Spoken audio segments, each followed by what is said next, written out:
So when you're in GTA Online, you hit the first thing that's going to come across is how to create your character and what the look of your character is going to be. So you can spend some time with this because once you make your character, that's the character you're going to have forever. You can create a second character if you want, but you can transfer all of the stats from your first character to your second character. And I believe you can delete a character. So anyway, you can go through this and you make up the character the way you like it. And once you're happy with it, you can finish and start the few missions that are mandatory. You get one from Lamar, and there's a few, 2 or 3 that are mandatory. Do the introduction, the description that they offer, so you can get some more information from them. And then you're out into the open world and free roam. Once you're out in the open world and free roam, it gets to be very interesting, as you're going to have to deal with other players that want to kill you, psychopaths that like to stalk you and kill you over and over. So you're going to have to learn how to deal with that. Otherwise, it can be done in a co-op manner where you're playing with other players to accomplish missions, or you can go player versus player. So I hope this has helped a little bit. Okay, on the PC this is hitting escape, and then online, and then players, and it lists all the players that are in your session. You can leave the session and go to another session. You can click on the players and send them a friend invite, or you can ask them to be kicked from the server for hacking. And over here you can see what their kill-death ratio is, what each of their statistics are. Stamina, strength comes from punching other people out. Shooting skills are going to increase your reload time, I think, and your damage that you can do and whatnot. So it's helpful to have better shooting skills. So if you get into police shootouts, get your 3-star rating and just end up shooting a lot of police, not blowing them up with C4, sticky bombs, or grenades or anything like that. Just shooting, you'll increase this shooting score. Stealth, creeping around, flying. Okay, the next important thing you're going to want to do is you're going to want to make a character first off, but after you get past that and you do the first couple mandatory missions, you're going to want to get a car. Now you're going to get the opportunity to steal a car and have Simeon pay for all the upgrades. If you're careful and you go look around for cars, you can get what you want off the street, but you can't get any supercars. You won't be allowed to steal a high-end car and keep it for yourself. So you're going to go online here, as I showed. You're going to get your cell phone out and go to travel, and you can go to Benny's, and you're looking at the stats here.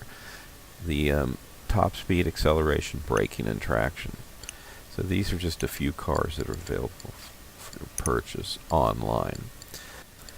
Now you're not going to be able to buy any car off the internet here. You're not going to be able to purchase a car unless you have a garage. So you're going to have to buy an apartment or a garage that'll hold cars. So I'm just showing you some of the cars that you can get, and what you're looking at is the statistics compared to each other. So I'm going to look at the 2-doors. I'm just going to compare all the different 2-doors. So mostly what I'm looking for is speed, acceleration, and traction, because most of the time you're going to be rushing around to get someplace or trying to lose the cops. It's going to be in the city, and it's block-to-block acceleration. If you're on the freeway, top speed might be an issue, but it's not going to really be that big of a deal. And here we're going to see that motorcycles, even though they're extremely fast, when you look at the specifications, top speed and acceleration, it's not any better than the cars. A $35,000 car and a $16,000 motorcycle are pretty even, except the braking is much better on the bike. If you want an exotic car, you got to go to Legendary Sports, and here you can look at the supercars. And here's a $2.5 million car, the Tyrus. And you look at the acceleration and traction and top speed, and they're all better than the $30,000 car, but not that much. So now let's go to the gun store. The gun store looks like this in the regular game, but in the online, only the board to the right has any guns on it. So when you click E to purchase something, only the right selection is available. All these guns start to fill in as you do more missions and you advance. So the mini submachine gun is a must-buy because it's what you can use while driving. It pretty much is the same as the regular campaign. If you're going to be driving the car, you can use a sawed-off shot or a mini shotgun, or the sticky bombs, or the submachine gun, and you need a submachine gun. But the next thing you're going to want to do is get a main shooter, a shooting gun that you're comfortable with. If you're used to something in the main campaign, that's probably a good pick. I'm showing the stats so that you can see them and compare. But the main shooter that I like is the special carbine because it has a 100-round coil magazine. That's the one that I'm showing right here. 100-round coil magazine. It's a pretty good gun. So you can see I have the drum magazine and the scope. And these things only become available later as you get more experience points. I don't like the combat PDW. It's got a built-in silencer and slow rate of fire, and it didn't seem like it did very well for me. The bullpup is a pretty good weapon. You can get a 60-round magazine with it, and you can get a scope. And all the scope does is when you press the zoom wheel on your mouse, or whatever you use to zoom your scope in with, it about doubles the size of everything. Once the assault shotgun becomes available, it appears to be the shotgun of choice. Stay safe! I'm in passive mode here, so I can't bring any guns up, but the advantage to being in passive mode is nobody can come along and kill me while I'm just daydreaming. So this is the combat PDW. You can tell it's pretty quiet, and nobody's calling the police. This is the bullpup, and you can tell it's not Film that shit! This is the special carbine. This is a short gun. It's red. You have to be really close to do any damage here. You can't shoot it from a motorcycle. Here we're going to show the rocket launcher.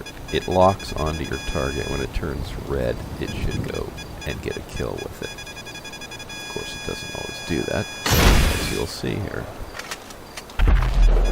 And when it's not locking to anything, you can get a target. But otherwise, you just have to eyeball down the tube and just guess where it's going to go. And just eyeball down the tube, guess where it's going to go, and pull the trigger. So now I'm going to show you how to play missions on your own or start jobs and host them. You go to Jobs, Play Job, and then Rockstar Created, and then Missions. And in here you'll find all the missions that are available to play. And you look at the right side over on the side where it says Players, and if it's 1 through anything, you can play it by yourself because you can play as 1. So you pick your mission, and then you click on it, and it says, do you want to do it? Yes, I want to do it. And then the next thing that comes up, it'll load, and then it says either it's available to play where somebody else is hosting it, or you can be the host. After the mission is over, you'll get a loading screen, and it'll go through the loading screen, and then it'll drop you into the world. In the world, any of your players that just finished the job with you can be ruthless enough to kill you, and then all of your money will drop out, and they can collect it. And if you've won $10,000 or $15,000 or $100,000, they can just take it. So what you want to do is you want to go into passive mode immediately. Then bring up your phone and go down to the world down below there, click on it, go to Money and Services, go to Maze Bank, go to Your Account, Main Menu, Deposit, and you'll have the money from your mission that you just made in there. Put the maximum amount in your account, yes, and then after that, if somebody shoots you, they can't take any of your money. And your money will be available to purchase anything you want in game, so you don't need to carry the money around with you. Then you bring your phone up, and you can look for the jobs, and go start another job, or do something else. So there's a few stores on GTA 5 Online. You just look on the map and you can find them. And you go into the store and then you can purchase food and snacks. And the food and snacks gives you health. So if you hit the button and go into your inventory, you can pick the food and snacks and up your health. So on PC you hit M and you bring up this window which allows you to go to your inventory. So here I'm regenerating my health. Going into the inventory and picking snacks, and then go into whatever I have in here, and I'm going to take some of it. Okay, in this I'm showing how overpowered the Kuruma is, the armored Kuruma. And I'm just going in here, and if you look at my green bar, it's hardly going down at all. In fact, I don't think it does go down at all. I'm going to be killing like 15 guys in here without suffering any damage. I don't have to hide behind cover to shoot at them. Just from inside the car, I'm protected. And you can have passengers come with you, and they can also shoot. So you can have 4 passengers in this car.